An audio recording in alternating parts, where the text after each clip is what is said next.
बिस्मिल्लाहिर्रहमानिर्रहीम। अस्सलाम वालेकुम व्यूअर्स, मैं हूं तंजीला रियाज और आप देख रहे हैं मेरे यूट्यूब चैनल। तो आज मैं आपके साथ शेयर करूंगी दाल गोश्त की रेसिपी। यकीन करें खाने में बेहद ही मजे का, बनाने में बेहद ही आसान। तो फिर देर किस बात की है, चलते हैं अपनी मजेदार सी रेसिपी को बनाना स्टार्ट कर लेते हैं। बिस्मिल्लाहिर्रहमानिर्रहीम। मजेदार सा दाल गोश्त बनाने के लिए ना सबसे पहले तो देखिए यहाँ पर ना मैंने चिकन ली है, और चिकन ना देखिए यहाँ पर मैंने 800 ग्राम ली है। चलें जी, चिकन को ना हम शामिल कर देते हैं, और चिकन के साथ ही हम ना इसके अंदर शामिल करेंगे दाल। अच्छा, दाल ना देखिए यहाँ पर ना मैंने ली है 1 पाव, जिसको ना मैंने तकरीबन 5 घंटे जो है वो ना भिगो के रख दिया था। अब ना ये अच्छी तरीके से फूल चुकी है, और इसका जो पानी है ना वो मैंने डिस्कार्ड कर दिया है। अच्छा, दाल ये देखिए माशाल्लाह से हमारी सूख हो चुकी है। आपने भी ना लाजमी दाल को 5 घंटे जो है वो ना भिगो के रखना है, फिर जो हमारी दाल है ना वो जल्दी से नरम हो जाएगी। तो अगर आप इसको भिगो के नहीं ना रखते हैं तो फिर आप ना ये काम प्रेशर कुकर में कर लीजिएगा। अच्छा, चिकन 800 ग्राम ली है और 1 पाव मैंने दाल ली है। तो साथ ही हम ना इसके अंदर अब शामिल करेंगे टमाटर। टमाटर मैंने एक यहाँ पर मीडियम साइज का लिया था, जिसको ना मैंने रफली सा कट कर लिया है। साथ ही शामिल करेंगे इसके अंदर हरी वाली मिर्ची 2 से 3 अदद कटी हुई, और इसी के साथ ही हम ना इसके अंदर प्याज भी शामिल करेंगे। तो 2 अदद मीडियम साइज के हमने ना यहाँ पर प्याज इस्तेमाल करनी है। तो प्याज को ना हमने बगैर कट किए ही इसके अंदर शामिल कर देना है। अच्छा, साथ ही ना हम इसके अंदर शामिल करेंगे एक, देखिए यहाँ पर ना मैंने ली है बड़ी वाली इलायची ली है, ये शामिल करेंगे। साथ ही मैंने 4 से 5 अदद लौंग लिए हैं, और हाफ टी स्पून मैंने काली मिर्च ली है साबित, और साथ ही ना मैंने एक छोटा टुकड़ा दालचीनी का लिया था, जिसको ना मैंने छोटे छोटे पीसेस में ना वो जो है वो तोड़ लिया है। अच्छा, ये खड़े मसाले हमने इसलिए शामिल किए हैं, इसकी वजह से जो चिकन की स्मेल वगैरह ना वो खत्म हो जाएगी। साथ ही 1 टीस्पून भर के शामिल कर देंगे नमक। अच्छा, नमक ना आप अपने टेस्ट के मुताबिक एडजस्ट कर लीजिएगा। अब ना हम इसके अंदर शामिल करेंगे पानी, क्योंकि चिकन को और दाल को हमने नरम करना है, तो खुला पानी हम शामिल करेंगे। चलें जी, इतना जो पानी है ना वो काफी है। एक दफा ना हम इनको अलट पुलट कर लेंगे इस तरीके से स्पैचुला की मदद से।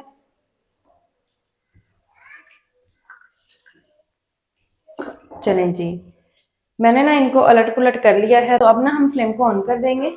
तो फ्लेम को मैंने ऑन कर दिया है। स्टार्टिंग में ना हमने 5 मिनट तक जो फ्लेम है ना वो हाई रखना है, और 5 मिनट के बाद हम क्या करेंगे, फ्लेम को लो कर देंगे, और लो फ्लेम पर ना हमने दाल को पकाना है। तो 5 मिनट तक मैं इसको हाई फ्लेम पर एक दफा से पका लूँ, फिर मैं आपको दिखाती हूँ। अल्हम्दुलिल्लाह से देखिए हाई फ्लेम पर ना मैंने 5 मिनट तक जो है वो ना पका लिया है चिकन को और दाल को। अब ना हम इसको हल्का सा अलट पुलट कर देंगे। चलें जी, इस तरीके से अलट पुलट करने के बाद अब ना हमने फ्लेम को लो कर देना है, और लो फ्लेम पर ना हमने अब दाल को पकाना है। चलें जी, फ्लेम को लो कर देते हैं। फ्लेम को मैंने लो कर दिया है, बस जी कवर लगा देंगे, कवर करके पकाएंगे।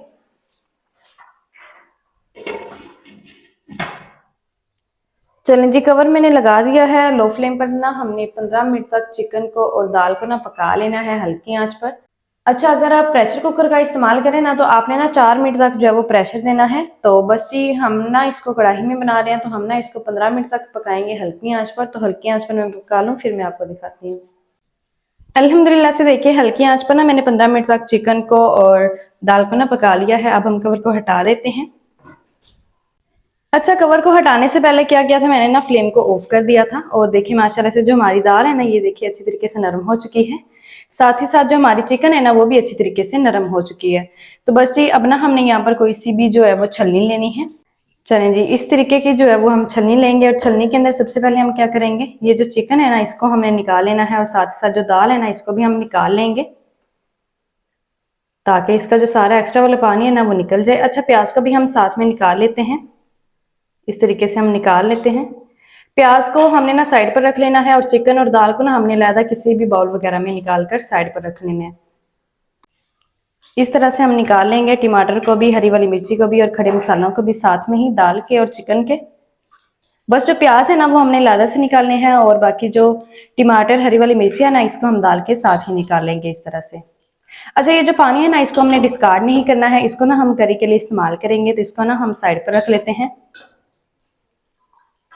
अच्छा, दाल को और पानी को ना निकाल कर मैंने साइड पर रख दिया है। पानी को भी हमने इस्तेमाल करना है, तो इसलिए मैंने साइड पर रख दिया।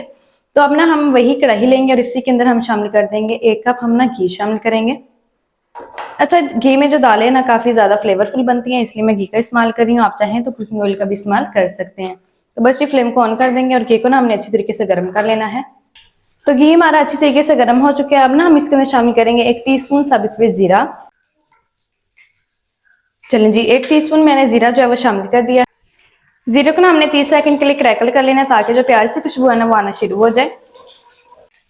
तो जैसे ही प्याज से खुशबू आना शुरू हो जाएगी, अब जो हमने प्याज बाहर निकाली थी ना वो इस टाइम पर शामिल कर देनी है।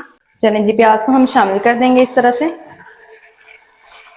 और साथ में ना हम यहाँ पर एक हैंड मैचर लेंगे और हैंड मैचर की मदद से ना हमने प्याज को अच्छे तरीके से मैश कर लेना है। अच्छा, लो फ्लेम पर हम प्याज को जो है वो मैश करेंगे। चलें जी, प्याज को ना मैंने अच्छी तरीके से मैश कर लिया है। मैशर को हम साफ कर लेते हैं।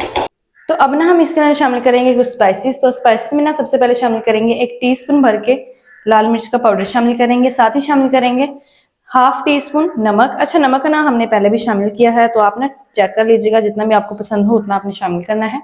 1 टीस्पून भर के शामिल करेंगे खुश्क धनिया का पाउडर। 1/4 टीस्पून हल्दी का पाउडर शामिल करेंगे। साथ शामिल करेंगे 1 टीस्पून कश्मीरी लाल मिर्च का पाउडर। अच्छा, हमने ना साथ ही थोड़ा सा पानी भी लगाना है स्पाइसेस को। स्पाइसेस जले नहीं इसलिए थोड़ा सा पानी लगाएंगे। चलें जी, पानी लगाने के बाद क्या करेंगे, लो फ्लेम पर ना हमने स्पाइसेस की भुनाई कर लेनी है। तो स्पाइसेस को ना हमने तकरीबन 5 मिनट तक भून लेना है ताकि जो स्पाइसेस का कच्चा सपन है ना वो खत्म हो जाए। अच्छा, कश्मीरी लाल मिर्च ना टोटली ऑप्शनल है, अगर आपके पास है तो शामिल कर लें, नहीं है तो स्किप कर दें। ये ना जस्ट कलर के लिए इस्तेमाल की जाती है।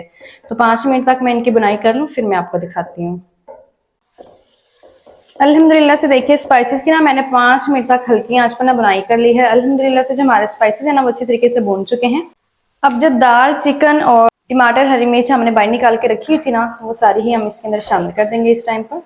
और इनको भी ना हमने अच्छी तरीके से पहले तो मिक्स कर लेना है। अच्छा, जो दाल है वो भी हमारी अच्छी तरीके से नरम है, साथ ही साथ जो हमारी चिकन है ना वो भी अच्छी तरीके से नरम हुई हुई है। हमने इनको 90% तक जो है वो पानी के अंदर ही गला लिया था। तो बस ये अब ना हमने इसके अंदर करी के लिए जस्ट पानी ही शामिल करना है। तो अब ना हम इसके अंदर वही वाला पानी शामिल करेंगे जो पानी हमने दाल को बॉईल करते हुए शामिल किया था ना, वही वाला पानी शामिल कर देंगे इसके अंदर। अच्छा, मेरे पास ना तकरीबन 1 लीटर जो पानी है ना वो है। अगर आपके पास कम हो तो आप ना और भी शामिल कर सकते हैं। आपने उस हिसाब से शामिल करना है पानी जिस हिसाब से आपने करी बनानी हो। तो बस ये मैंने ना यहाँ पर 1 लीटर जो पानी है ना वही वाला शामिल कर दिया है। अच्छी तरीके से पानी को मिक्स कर लेंगे। पानी को मिक्स कर लिया है और फ्लेम को ना हमने लो रखना है और लो फ्लेम पर ना हम इसके ऊपर फिर से कवर लगा देंगे। चलें जी, कवर मैंने लगा लिया है। हल्की आंच पर ना हमने तकरीबन 7 से 8 मिनट तक ना पानी को पका लेना है ताकि हमारी जो करी है ना बहुत ही कमाल की तैयार हो जाए। अच्छा, अगर हम इसको कम पकाएंगे ना तो जो पानी है ना वो कच्चा सा लगेगा, इसलिए 8 मिनट तक तो लाजमी हल्की आंच पर पकाएंगे ताकि हमारी कमाल की जो करी है ना बनकर तैयार हो जाए। तो 7 से 8 मिनट के बाद फिर मैं आपको दिखाती हूँ। अल्हम्दुलिल्लाह से देखिए, कवर करके ना मैंने तकरीबन 7 से 8 मिनट तक ना दाल को और चिकन को पका लिया है। तो हमारी करी भी तैयार हो चुकी है। अब हम कवर को हटा देते हैं। अल्हम्दुलिल्लाह से देखिए, बहुत ही कमाल की जो हमारी करी है ना वो भी तैयार हो चुकी है। अच्छा, फ्लेम को ना इस टाइम पर हमने हल्का सा हाई कर देना है। चलें जी, फ्लेम को थोड़ा सा मैंने हाई कर दिया है, ज़्यादा नहीं, बस मीडियम सा ही फ्लेम को रखा है। तो अब ना हम इसके अंदर शामिल करेंगे थोड़ा सा हरा धनिया शामिल कर देंगे। चलें जी, जो हरा धनिया वो भी मैंने शामिल कर दिया है। तो बस जी, अब ना हम फ्लेम को ऑफ कर देते हैं। फ्लेम को ऑफ कर देंगे और ऑफ फ्लेम पर ना हमने कवर करके रख देना है तकरीबन 2 मिनट तक दाल को और चिकन को। 2 मिनट के बाद फिर मैं आपको दिखाती हूँ। तो 2 मिनट के बाद फिर से हम कवर को हटा देंगे। हल्का सा मिक्स करेंगे हरे धनिया को भी। तो माशाल्लाह से देखिए, बहुत ही कमाल का जो हमारा दाल गोश्त है ना बनकर तैयार हो चुका है। अल्हम्दुलिल्लाह से बहुत ही कमाल का बन चुका है। तो बस ये दाल गोश्त हमारा बनकर तैयार हो चुका है। जल्दी से ना करते हैं इसको डिश आउट। आपको मैं दिखाती हूँ इसका फाइनल लुक। बिस्मिल्लाहिर्रहमानिर्रहीम। तो माशाल्लाह अल्हम्दुलिल्लाह से बहुत ही कमाल का जो दाल गोश्त है ना हमारा बनकर तैयार हो चुका है। अल्हम्दुलिल्लाह से बहुत ही कमाल का बन चुका है। यकीन करें, खाने में बेहद ही मज़े का है, बनाने में बेहद ही आसान है। तो आपने भी ना इस रेसिपी को घर में लाजमी ट्राई करना है। इंशाल्लाह ये रेसिपी आपको बेहद ही पसंद आएगी। तो माशाल्लाह जी, ये थी हमारी आज की रेसिपी दाल गोश्त की। दाल गोश्त मजेदार टेस्टी किस तरीके से बनाया जाता है तमाम चीज़ आपके साथ शेयर कर दिया है। वीडियो अच्छी लगे तो वीडियो को लाइक और चैनल को आपने लाजमी सब्सक्राइब करना है। मिलते हैं नेक्स्ट वीडियो के साथ, तब तक के लिए अल्लाह हाफिज़।